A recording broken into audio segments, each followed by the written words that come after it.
Mother-in-law? The doorbell rang, and I widened my eyes in surprise when I checked the monitor. No wonder, because on the screen was the image of my mother-in-law, who was supposed to be in the hospital. When I called my husband, he blatantly lied, saying, "I'm visiting my mom at the hospital." At that point, I realized I'd been lied to by my husband. Unbelievable, using his own family to deceive people. I'll make him regret making a fool out of me. I teamed up with my mother-in-law and decided to move out. And so, my story to get revenge with my mother-in-law began. My name is Jessica, 29 years old. After graduating from college, I started working for a company and got married at 27. My husband's name is Bob. I met him, who is the same age as me, through my friend Olivia. I happened to encounter Bob when I was having lunch with Olivia. Since Olivia worked at the same company as Bob, she introduced him to me. From there, we exchanged our number, went out to dine together a couple of times, and started dating. After a year of dating, we happily tied the knot. Even after 2 years of marriage, we're still happily married. We're more like friends than lovers, so we say whatever we think, for better or worse, without holding back. As we were having dinner, he teased me a bit by saying, "Jessica, today's stew. Isn't it a bit bland?" You think so? I also thought it was a bit bland too when I tasted it. "Jess, you've been a housewife for 2 years now, but you're still bad at cooking, aren't you?" Stop it. If you're gonna say things like that, then why don't you cook, Bob? Sorry. Thanks for cooking always, even though you have your job too. I appreciate it, okay? I guess I'll forgive you, but next time, take me to that fancy restaurant for dinner, okay? All right. You're always so upbeat about these things. It's a bit troublesome, you know. Even though we bicker like this, we never forget to show gratitude towards each other. That's how we roll. We do at times get into arguments, but I still loved Bob. Then one day, I received a text from Bob, who had been working overtime for consecutive days, saying, "I think I can come home early today." We hadn't been able to have dinner together for a while. Today seemed like a day we could spend time together. Just as I was about to finish cooking, my phone rang. Hello? The first thing my husband did was apologize in a regretful voice. "I'm sorry, Jess. I won't be able to come home after all today." What? But today, for the first time in a while, you said you would come home early. Well, I thought so too, but I am far from getting my work done. I see. I went through all the trouble to make dinner, but I guess it can't be helped. I'm really sorry. I'll make it up to you, I promise. Bob apologized over and over again. I can't blame him when he's this sorry. It can't be helped if it's because of work. I took the opportunity to ask him something that had been bothering me for a while. Hey, Bob, I feel like you've been working overtime a lot recently. Huh, is that so? I feel like it's always been this way since a long time ago. But you used to do it once a week, right? But lately it's practically every day. I can't help it, can I? It's not like I want this myself. My usually calm husband raised his voice in a rare display of anger. He seemed desperate. Something was definitely suspicious. For some reason, that was my intuition. As he hurried to hang up the phone, I held him back and asked him again. Bob, I hate to ask this, but you're really at work, right? What's with that question? Of course I am. Don't tell me you think I'm cheating. Why would you think that? I didn't say anything about cheating. Well, that's because you sound like you're doubting me, Jessica. My fault. All I did was ask if it's really work. Anyway, can we drop it now? I still have work to do, so don't bother me. With that, he abruptly hung up the phone. I couldn't help but sense his reluctance to be probed any further. What's with his attitude? Would someone normally get so angry just by being asked if it's work? Doesn't he have something he wants to hide? Thinking I couldn't get any further over the phone, I decided to wait for him to come home. When he got home a few hours later, he was in a very bad mood. He completely ignored my attempts to talk to him. Not only that, he went straight to bed without even touching the dinner I had prepared. From that day on, our relationship worsened. The fun conversations of the past were gone, and we only communicated on a bare minimum basis. At first, I was sad, but gradually, I began to notice something. My husband is hiding something. If he truly had nothing to hide, There's no need for him to be so flustered. His blatantly cold attitude in the past few days started after I began suspecting him of overtime. If this situation continues, we'll have to have a proper discussion. Just when I was beginning to think about this, a shocking situation arose. One day, when I was thinking about when to have a discussion, he got home from work and casually mentioned, "Oh, by the way, my mom's been hospitalized." "What? Your mom? Why all of a sudden?" "Well, because she's sick." "But your mom, she was so energetic." As I hurried to call my mother-in-law, "Wait." He stopped me. "What?" "I was just about to call your mom." I was briefly taken aback by his loud voice, but I stopped and asked him, "Mom's really weak now. She's probably not up for phone calls, and it seems she's mentally struggling too, so let's hold off." "That bad? Then at least let me visit her." "No, I'll go visit her alone this weekend." "Alone? Why?" "Because Mom asked me to." "Your mom asked?" According to my husband, apparently my mother-in-law is in such a bad state that it's uncertain whether she'll even be up for visits. She doesn't want to show me her weakened state, so she's requested that only my husband visit her. To be honest, I owe a lot to my in-laws, especially my mother-in-law, who's been treating me like her own daughter ever since our marriage was settled. On top of that, she loves to travel and always brings back souvenirs. The house that we're living in now was given to us by her. Apparently, it was originally inherited from her parents and had been vacant for some time. She gave it to us at the time of our marriage. "I have this house that I live in with your father, and it would be a waste if no one lived here," she said, and gave us the house while still retaining the title. She is even still paying the property taxes.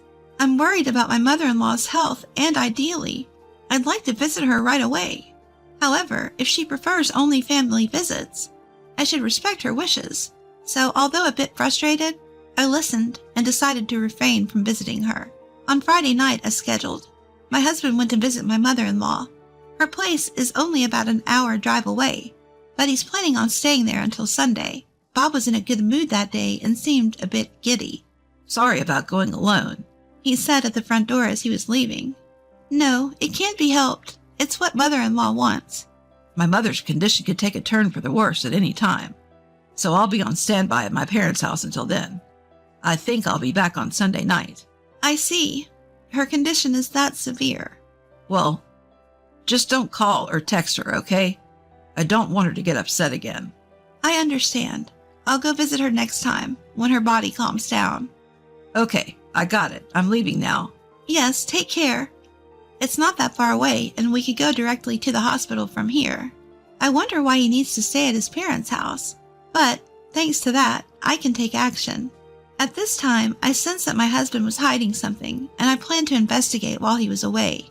I might find something if I look at his phone, but he always has his phone on him. So I decided to check his computer that we have at home. After confirming that he had left, I headed to the bedroom where his computer was. I had a good idea of his password, and I was able to get in easily. All right, I need to find something that can serve as a clue. As I was about to open a folder from the desktop, the doorbell rang and I stopped. Who is it? At a time like this, I'm in the middle of an important mission. Still, with my husband away, I have no choice but to respond. I widened my eyes in surprise when I saw the monitor, because the person supposed to be in the hospital, my mother-in-law, was standing there. Mother-in-law? Despite being puzzled by the sight of my energetic mother-in-law on the screen, I opened the front door. Then mother-in-law said cheerfully, "Long time no see. Mother-in-law, why are you here?" "I came for a surprise today." "A surprise? What are you talking about? Today is your birthday, isn't it, Jessica?" "Ah, now that you mention it. I actually talked it over with Bob first, you know. He told me it'd be a nuisance if I just showed up out of the blue. But I really wanted to celebrate, so I came without telling him." My mother-in-law's words made me realize that today was my birthday. Lately, I've been so preoccupied with my husband that I haven't had any time to think about my own birthday. Amidst all this, my mother-in-law came all the way to celebrate with me. I was simply overjoyed by her consideration. But before that, there was a pressing question that needed to be addressed. Why was my mother-in-law, who was supposed to be in the hospital, here? No matter how I looked at it, she didn't seem seriously ill and appeared to be her usual lively self. I hesitantly asked her, Mother-in-law, are you feeling okay? Feeling okay? As you know, Jessica, being in good health is my forte. But you were supposed to be admitted into the hospital. Upon hearing that, my mother-in-law looked surprised and exclaimed, Admittance to the hospital? Bob told me Mom's going to be hospitalized. I'm going to be hospitalized? What on earth is he talking about? And today, he left the house saying he was going to visit you in the hospital. A visit? But I'm not hospitalized. Yes, he told me you might take a turn for the worse, so he'll be staying at his parents' house until Sunday. Jessica, could you wait a minute? My mother-in-law took out her cell phone and started calling her husband. After a few minutes, she hesitantly began to speak again. I just asked your father, and it seems Bob isn't coming after all, and no one in the family is hospitalized. So Bob was lying after all. After all? What do you mean? Oh, no, it's just... Jessica, you have to tell me. Under the intense gaze of my mother-in-law, I couldn't bear to hold it in any longer, and confessed everything to her. As we investigated his computer together, we found a photo of him and his mistress inside one of the folders. Perhaps fearing that he would be caught if they used iMessage, there were many records of texts with his mistress saved in his email folder. When his infidelity came to light, I was left speechless by the shock. My mother-in-law also seemed to be trembling slightly, perhaps out of anger. From their email exchanges, it was revealed that today was supposed to be a trip with his mistress. I felt no sadness anymore. I was filled with rage. I couldn't believe he would use his family as an alibi for his infidelity. My mother's hospitalized, gonna pay a visit. Cut the crap. I'll never forgive him for lying so casually for the sake of his affair. Determined to get revenge, I called my husband to confirm his infidelity. Hello? Hearing his calm response, I suppressed my anger and asked, Bob, where are you right now? Huh? I'm visiting Mom at the hospital. Didn't I tell you this morning? So, you're with mother-in-law right now? Like I said, yes. Sorry, but I'm in the hospital, so I have to hang up now. I was convinced my husband was cheating when he straight hung up on me. Now, what should I do? While I was worrying about this, my mother-in-law came up with a great idea. Hey, Jessica, how about moving out? Now that it's come to this. Moving out, you say? This house is under my name. Who lives here and what to do with my house? I have the sole right over this place, not Bob. Mother-in-law? Don't worry. I will always protect you. Thus, as my mother-in-law suggested, I decided to move out. I quickly packed my belongings and ended up staying at my in-laws for the time being. A few days later, I got a call from my husband, who must have just returned from his cheating trip. Hello? Then my husband started grilling me with an incredible intensity. Hey, Jessica, what's going on here? What do you mean? It's the house. Why are your things gone? Why? Because I moved out. You moved out? What kind of joke is this? It's not a joke. Do you know where I am right now? To my perplexed husband, I conveyed the fact. You know where I am. I'm at your parents' home. Ha! At my parents' home. Why? Your mother suggested it. She said, I'm going to sell that house, so stay here until you find a new one. Mom? Why? Yeah, right. In Bob's mind, your mother is in the hospital, isn't she? So that is... I told him that my mother-in-law had visited the house, that it was already revealed that my mother-in-law's hospitalization was a lie, and that I already had evidence of his cheating. My husband, realizing that everything's been revealed, started to apologize spontaneously, as if he finally understood the situation he was in. I'm sorry. I didn't actually have a serious relationship. It was just a fling. Just a fling. Ha! A fling? Yes, that's right. The one I love is you, Jessica. I have no intention of getting a divorce, so please, I won't do it anymore, so forgive me." I'm disgusted with my husband, who easily lines up such convenience phrases.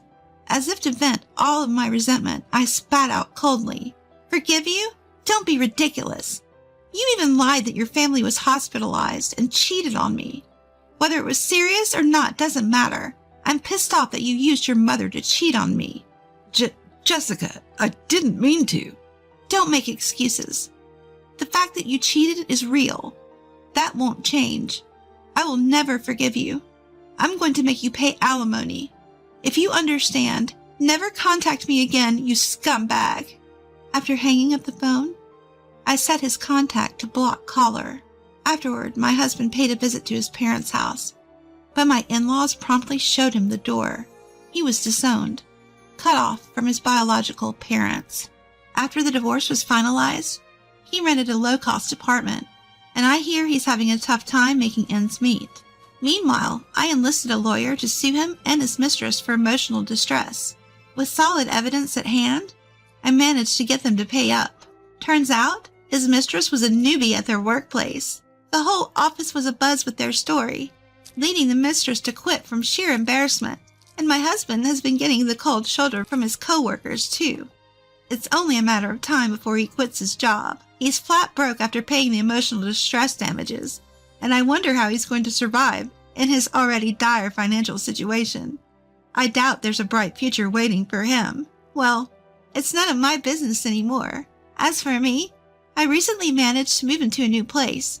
When I was leaving my in-laws' home, my mother-in-law said this to me, "Jessica, dear, you're welcome to visit us anytime, okay? I truly appreciate everything you've done for me. It's all right, dear. You're my precious daughter after all." Mother-in-law, thank you. I may have parted ways with my husband, but my relationship with my mother-in-law is still good. I hope to gradually repay my mother-in-law for her kindness.